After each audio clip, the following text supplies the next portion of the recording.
आज के इस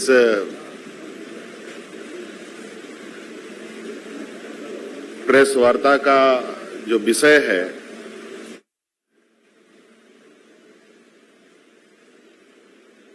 आप सभी पत्रकार मित्र, हमारे साथ मंच पर उपस्थित दिल्ली के मुख्यमंत्री अरविंद केजरीवाल जी, पंजाब के मुख्यमंत्री मान साहब, राघव जी और सभी आप पार्टी के जो सदस्यगण यहाँ उपस्थित हैं, इससे मोटा मोटी आप लोगों को विषय भी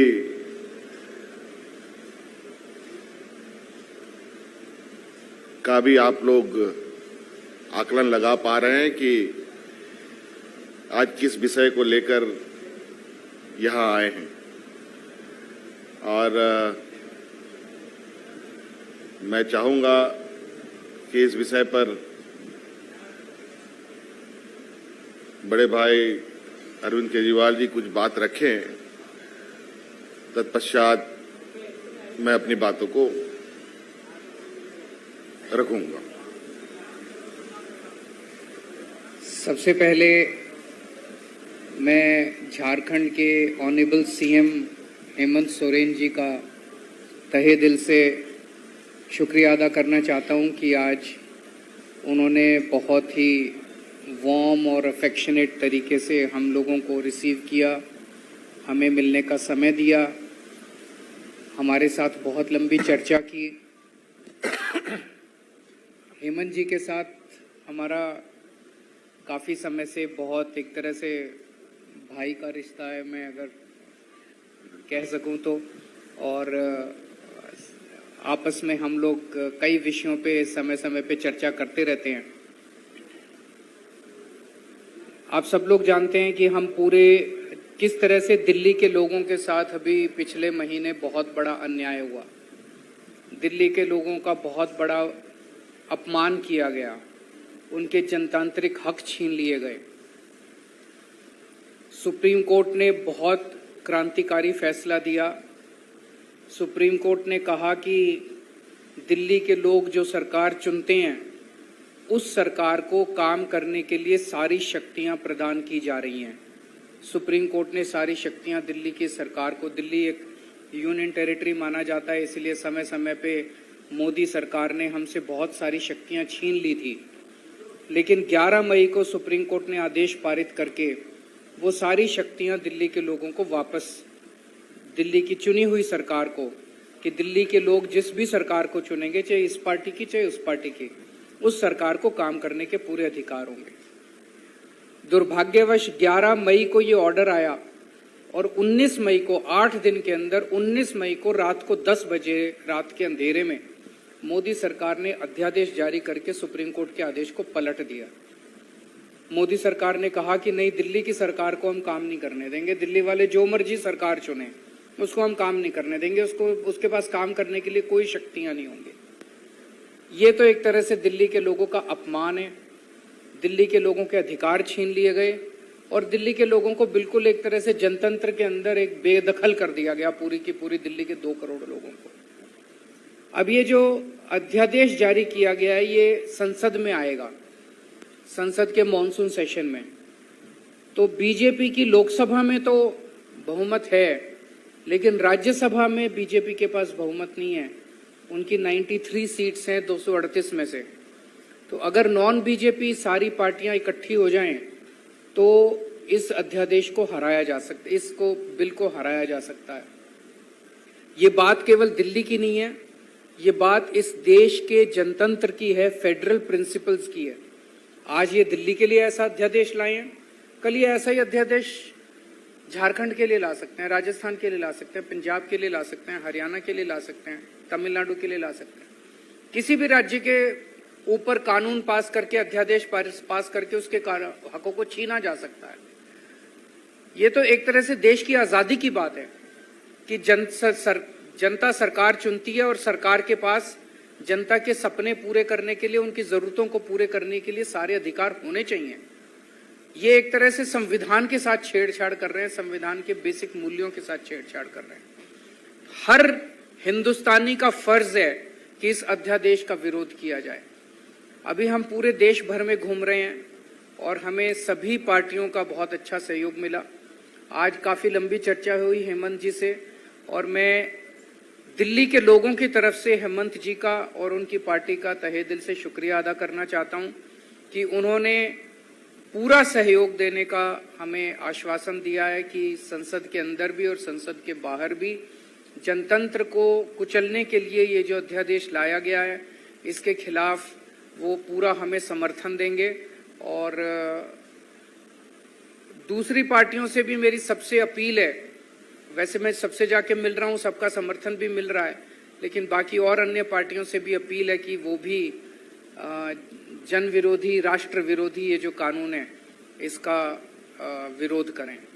हेमंत जी से मैं फिर से शुक्रिया अदा करता हूं। एक तरह से झारखंड के लोगों का आज दिल्ली के लोगों को समर्थन मिला है, तो दिल्ली के लोग बहुत आभारी हैं हेमंत जी के भी, उनकी पार्टी के भी और झारखंड के लोगों के भी।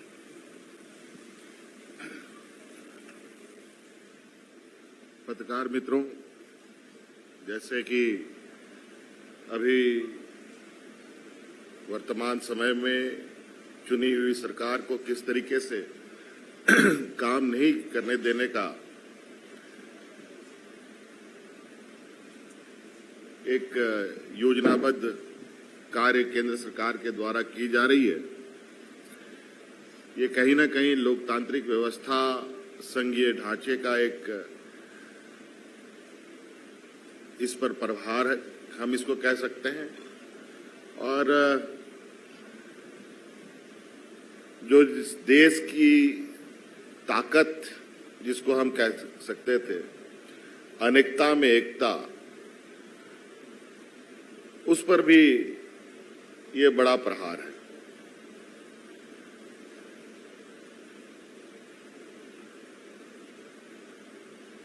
संघीय ढांचे की तो बात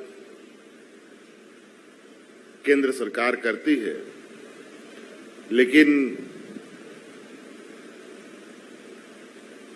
कार्य उसके बिल्कुल विपरीत होती है।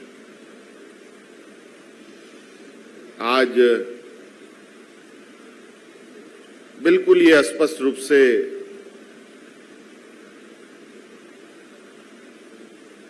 आपको ये देखने को मिलेगा, जो केंद्र सरकार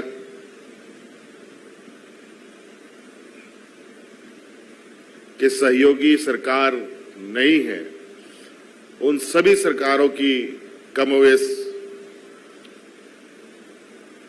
एक सी स्थिति है।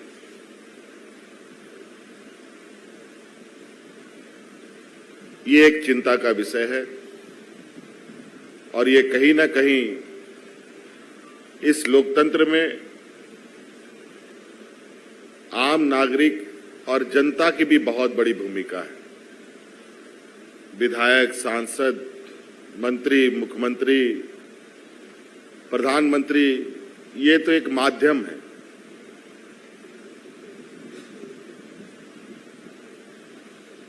अभी कुछ दिन पहले इस देश के 125 करोड़ के उम्मीदों की मंदिर लोकसभा का उद्घाटन हुआ। उस दिन सिर्फ लोकसभा का ही उद्घाटन नहीं, उस दिन उसी लोकतंत्र के मंदिर के चंद कदमों पर और भी कई 2-3 घटनाएं घटी।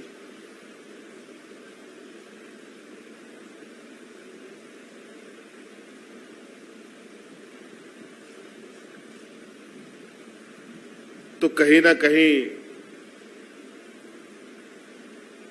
ये सिर्फ सरकारों पर, जो गैर भाजपा शासित सरकारें हैं, उन पर प्रहार नहीं है, बल्कि उस राज्य की जनता के ऊपर प्रहार है।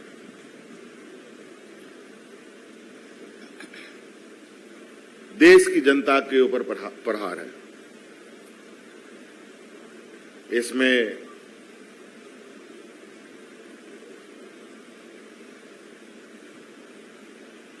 इस विषय को लेकर हम अभी और गहराई से पार्टी के अंदर चर्चा करेंगे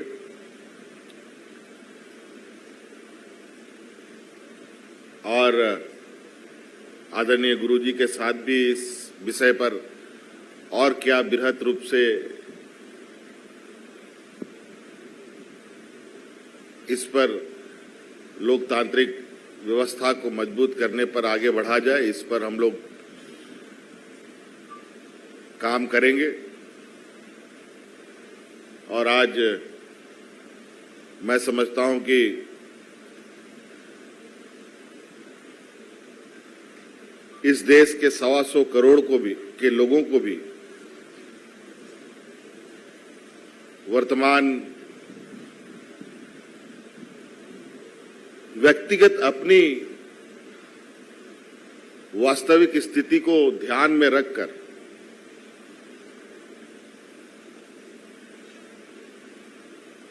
देश के लोकतंत्र का हिस्सा बनने का प्रयास हो।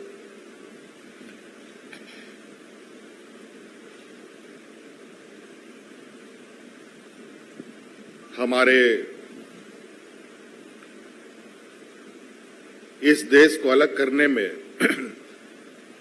जो योगदान और जो बलिदान और जो कुर्बानियां हमारे पूर्वजों ने दिया है,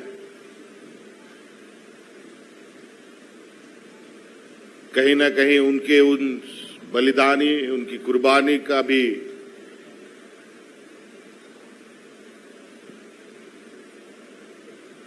मजाक उड़ाने का प्रयास है।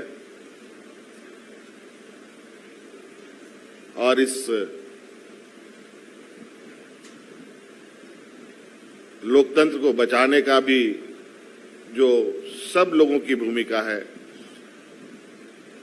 उसको कैसे सुनिश्चित किया जाए,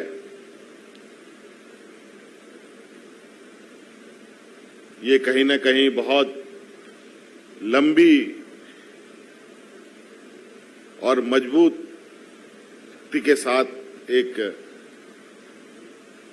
बाबा भीमराव अंबेडकर जी के द्वारा जो स्थापित लोकतंत्र है, उसको बचाने की आवश्यकता है। आज इसी कड़ी में विभिन्न राज्यों से होते हुए बड़े भाई केजरीवाल जी यहां आए हैं, मान साहब भी, पंजाब के मुख्यमंत्री भी यहां उपस्थित हैं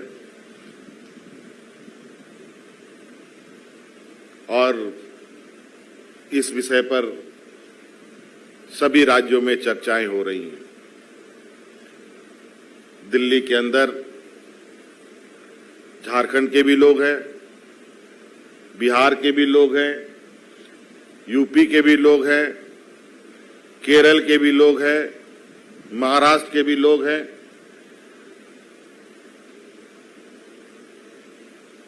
पूरे देश के लोग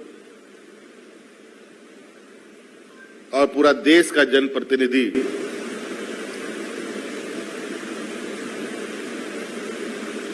दिल्ली उनका केंद्र बिंदु रहता है और कहीं ना कहीं इस तरीके के निर्णय से आने वाले समय में पूरे देश पर असर डालेगा और ये असर इस देश के 80% लोग जो हमारे देश में किसान प्रवृत्ति के हैं, गांव देहात से आते हैं, उनके लिए तो बहुत ही पीड़ादायक साबित होगा। इसलिए मैं चाहूंगा कि केजरीवाल जी ने जो के ऊपर जो चीजें थोपने का प्रयास हो रहा है, इस विषय पर राजनीतिक तौर पर भी और कानूनी तौर पर भी इस लड़ाई को लड़ने की आवश्यकता है। और इस विषय पर इन्होंने जो अपना कदम बढ़ाया है, मैं इनको मैं चाहूंगा कि ये अपनी मुहिम में सफल हों, ताकि ये लोकतांत्रिक व्यवस्थाएं बची रहे। धन्यवाद। मान साहब, थोड़ा बात मान साहब की तरफ से भी आ जाए। बहुत बहुत धन्यवाद। माननीय मुख्यमंत्री झारखंड श्री हेमंत सोरेन जी, हमारी पार्टी के नेशनल कन्वीनर माननीय मुख्यमंत्री दिल्ली अरविंद केजरीवाल जी, संजय सिंह जी, राघव चड्ढा जी जो कि राज्यसभा के मेंबर हैं, आतिशी जी हमारे दिल्ली के एजुकेशन मिनिस्टर हैं, और झारखंड मुक्ति मोर्चा के राज्यसभा के मेंबर और विधायक, सबसे पहले बहुत बहुत धन्यवाद। इन्होंने हमें यहाँ बुलाकर मान सम्मान दिया, इज्जत दी, उसके लिए बहुत बहुत शुक्रिया। जैसा कि दोनों मुख्यमंत्रियों ने कहा है, कोई पर्सनल या व्यक्तिगत समस्या लेके नहीं आए। ये लोकतंत्र की जो हत्या हो रही है देश में, उसको बचाने की मुहिम है। पिछले दिनों हमने देखा था हमारे अंतर्राष्ट्रीय पहलवान अपने जीते हुए पदकों को श्री गंगा जी में बहाने के लिए हरिद्वार गए थे। अगर समय पर आवाज ना उठाई गई तो शायद अगली बारी लोकतंत्र की अस्थियों को बहाने की होगी, क्योंकि जो नॉन बीजेपी गवर्नमेंट है देश में, उन पर अध्यादेश लाए जा रहे हैं। गवर्नर जो हैं वो उन पर कुछ ना कुछ थोपते रहते हैं आए दिन। कभी कहते हैं हम आपका बजट सेशन नहीं होने देंगे, कभी कहते हैं हम आपके द्वारा काउंसिल ऑफ मिनिस्टर द्वारा पास किया हुआ भाषण नहीं पढ़ेंगे, हम अपनी मर्जी से पढ़ेंगे। तो देश में इलेक्टेड और सिलेक्टेड, अब लड़ाई ये है, लोकतंत्र में इलेक्टेड बड़ा होता है जनता, लेकिन ये सिलेक्टेड को आगे लेके आ रहे हैं। बीजेपी का एक ही तरीका है, अगर इलेक्शन में नहीं जीते तो बाई इलेक्शन से जीत जाओ, उनके बंदे तोड़ लो, बाद में बाई इलेक्शन करवा लो और कह दो कि जनता का ये फैसला है। सो आज झारखंड मुक्ति मोर्चा, जो कि पार्टी के नाम में ही मोर्चा लिखा हुआ है, ये आंदोलन से निकली हुई पार्टी है, और हमारी पार्टी भी एक आंदोलन से निकली हुई पार्टी है। तो हम लोगों को एक और आंदोलन करना पड़ेगा। 140 करोड़ जनता देश की ये उम्मीद करती है कि आने वाले दिनों में अगर देश में लोकतंत्र को बचाना है, इलेक्शन को बचाना है, तो हमें आवाज उठानी पड़ेगी कि ऐसे फरमान जो केंद्र सरकार की तरफ से आते हैं, जो फेडरल स्ट्रक्चर को कमजोर करते हैं, उनके खिलाफ हम आवाज उठाएं एक होकर। आपस की लड़ाइयां, छोटी मोटी वैचारिक मतभेद चलते रहते हैं, लेकिन जब देश की बात हो तो हमें एक होना पड़ेगा। और मुझे खुशी इस बात की है कि हम जगह जगह गए और सभी लोग इस बात से सहमत हैं कि हम 140, मैं विपक्ष नहीं इसको कहते हैं, हम कहते हैं